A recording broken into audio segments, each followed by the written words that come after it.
Umaga po, Attorney John Rex Laudianco ng COMELEC.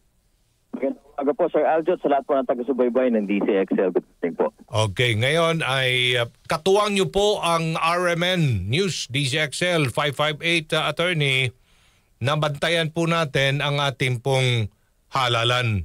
Kasi hindi maiwasan talaga na magbigay ng pera at inan pang mga valuable rewards. Opo, ito pong mga pasaway ng mga kandidato, vote buying. Opo. Ngayon, paano po natin talaga ito maiwasan? May mga kaibigan ako, sabi nila, matindi, Sir Aljo, alam mo, ilang araw bago eleksyon o mismong halalan, doon ang bigay ng pera. Tama nga po, Sir Aljo, no? Yan nga po yung tinututukan ng COMELEC.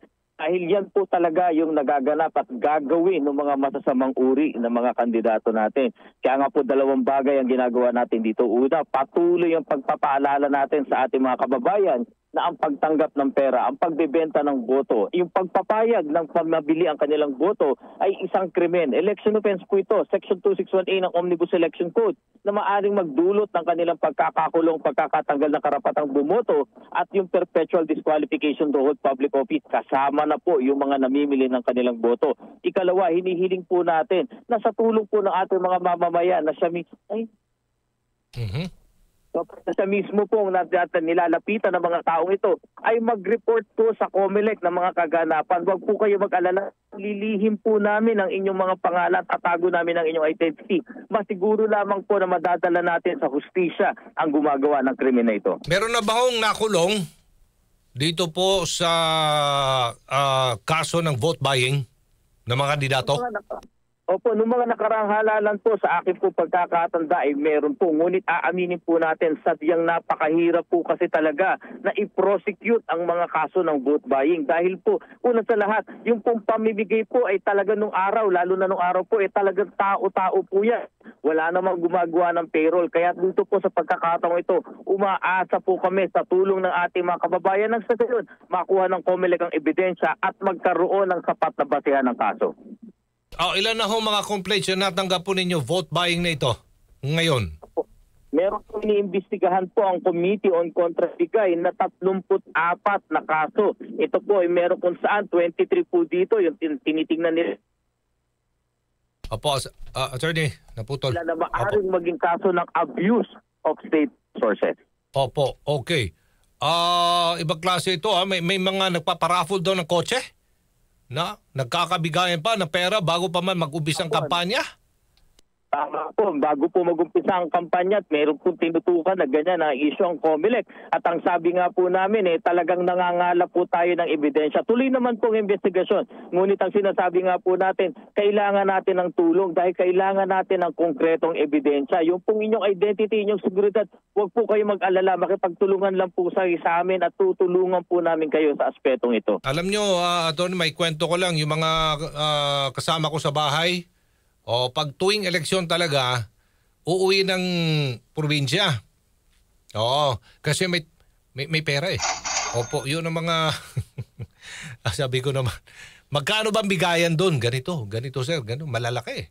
Oo. Tama po. 7,000, 10,000. Paano ba ito? Hindi sila magsasalita. Siyempre tumatanggap sila ng pera eh. Tama po. Kaya lang, kung paalala natin sa ating mga kababayan, tumanggap ka ng 10,000, 20,000, 30,000. Ang tanong po, nabago ba? Na-improve ba ang buhay mo? Yung mga kababayan mo na nanatili sa lugar na yun, pamilya mo, kamag-anak mo, nabago ba ang kanilang buhay? O nananatiling sira-sira yung kalsada, tulay na bumabagsak, at kung ano pa, mga kuryente na hindi maikabit, walang serbisyo ng tubig, pamahalaan na napakakurap dahil alam po natin, yung perang ibinibigay po natin yan, wala namang pagbabawian niya kundi kaba ng bayan. At yung binigay sa inyo, baka 10 hanggang 100 beses na kukunin yan. At ito po inanakaw saan? Sa kaba ng bayan na sana'y serbisyo na mapupunta sa ating lahat. Okay, sige po. Alright. Paano po sila magsampa ng reklamo nito pong vote buying kapag may nakita po sila sa kanilang lokalidad? Simple lamang po, ito po ipagbigay alang lang sa Committee on Contrabigay. Ang kanila pong contact details ay nasa COMELEC website, nasa COMELEC Facebook page. Pwede po niyong i-Viber, pwede niyo pong i-Messenger, pwedeng i-email, pwedeng itawag. napakaraming paraan po. Matatanggap po namin yung mga litrato, yung mga video, yung inyong mga salaysay. Pakiusap lang po, tulungan niyo po talaga ang COMELEC na masawata ang vote buying, vote selling, pati na rin ang abuse of state resources. Meron ho kayong may iba po ko 68 million voters nationwide na expected na makatanggap ng voters information sheet. Opo. Kailan ho ninyo ito may madidistribute nationwide? Itong lahat-lahat na ito, 68 million na ito, 500 plus na mga VIS. Opo.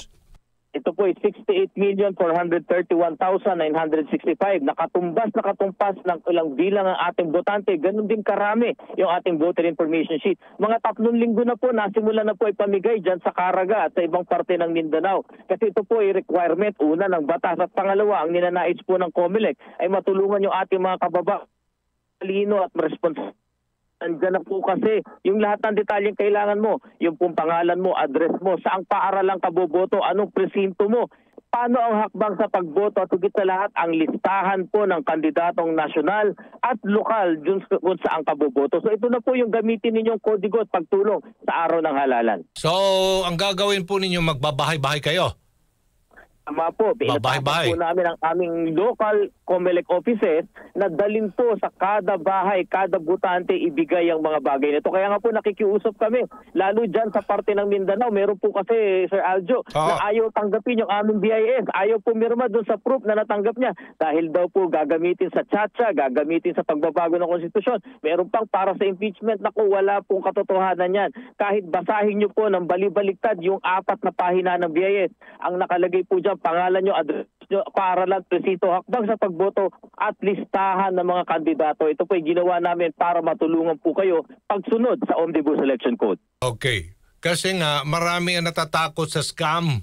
Marami din nagpo-post sa social media, nagtatanong, ano ba itong mga tao ito nagpupunta sa bahay? Kumakatok, natatakot daw sila. Oo. So, pakipaliwanag na lang po na may mga IDs naman po siguro mga ito. Tama.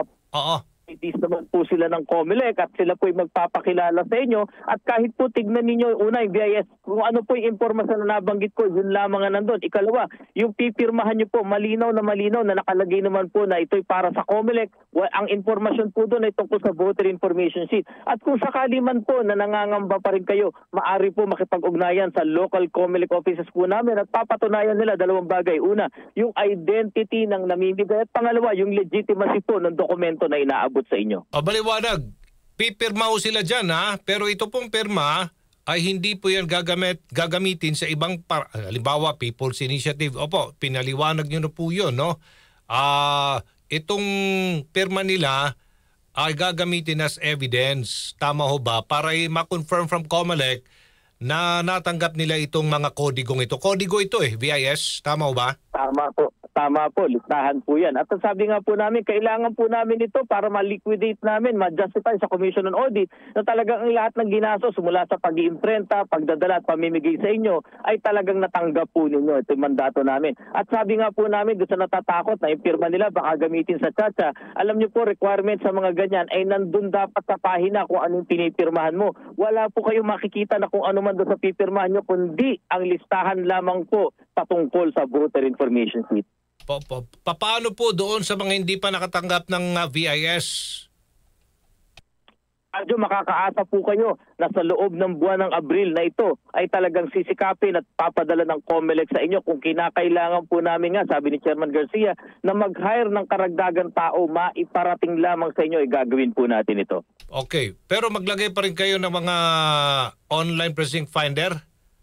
Ay opo, 2 linggo bago maghalalan ay lalabas po ang ating tinatawag na precinct finder para po makatulong sa inyo. Meron pa rin po kaming ilalagay doon sa aming website ng mga listahan ng kandidato, nandun na po yun. So lahat po ng maaring makatulong sa inyo ay gagawin ng COMELEC. At pwedeng gamitin itong kodigong ito, VIS, para ikumpirma ang presensya ng mga flying voters?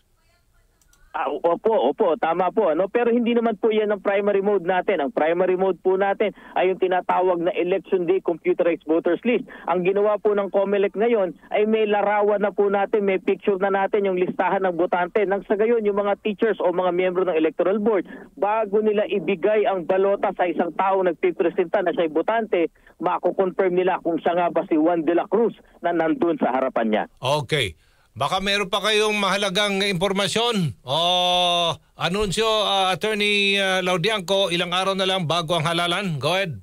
Maraming salamat po, Sir Aljo. Panawagan po sa ating mga kandidato, lalo na sa mga kandidatong lokal. Kami po ay nagpapasalamat dun sa mga nagtatanggal ng kanilang mga unlawful campaign materials at illegally posted campaign materials. Sana po tuloy-tuloy na gawin nyo ito nang hindi na kinakailangan ng Operation Baklas o magpadala pa kami ng notice. At sa ating po mga kababayan, isama nyo po ito sa pagkukonsidera kung dapat bang iboto dahil yung simpleng pagtupad sa mga alituntunin at batas panghahalalan ay dapat isa sa batayan kung dapat ba nating iboto ang isang kandidato sa kanyang posisyon. Maraming salamat po. Thank you so much, Attorney John Rex Laudiangco, tagapagsalita ng Commission on Elections.